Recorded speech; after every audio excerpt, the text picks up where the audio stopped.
ఇవాళ మార్నింగ్ బాక్స్‌లోకి మా అక్కయితే ఆలు మెంతెం కూర కర్రీ అయితే చేసింది. దానికోసం పాన్ పెట్టి దాంట్లో కొద్దిగా ఆయిల్ పోసి, ఆయిల్ వేడైన తర్వాత జీలకర్ర, కరివేపాకు అయితే యాడ్ చేసింది. తర్వాత సన్నగా కట్ చేసి పెట్టుకున్న ఆనియన్ యాడ్ చేయాలి.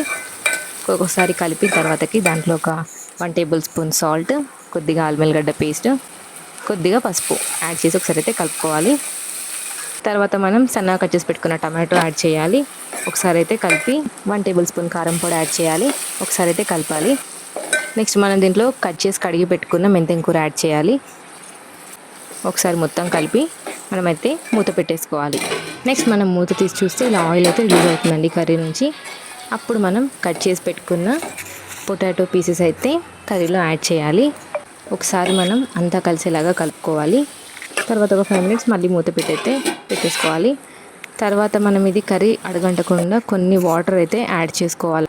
యాడ్ చేసుకున్న తర్వాతకి కొద్దిసేపు ఫ్రై అయిన తర్వాతకి మనం ఫ్రెష్ క్రీమ్ అయితే యాడ్ చేసుకోవాలి. దీంట్లో యాడ్ చేసుకొని ఒక 2 మినిట్స్ ఫ్రై అయితే మనకి కర్రీ కంప్లీట్ అయినట్టు. టేస్ట్ మాత్రం చాలా బాగుంటుంది. వీడియో నచ్చితే ఒక లైక్ చేసి నా ఛానల్ని సబ్స్క్రైబ్ చేయండి. Thank you for watching.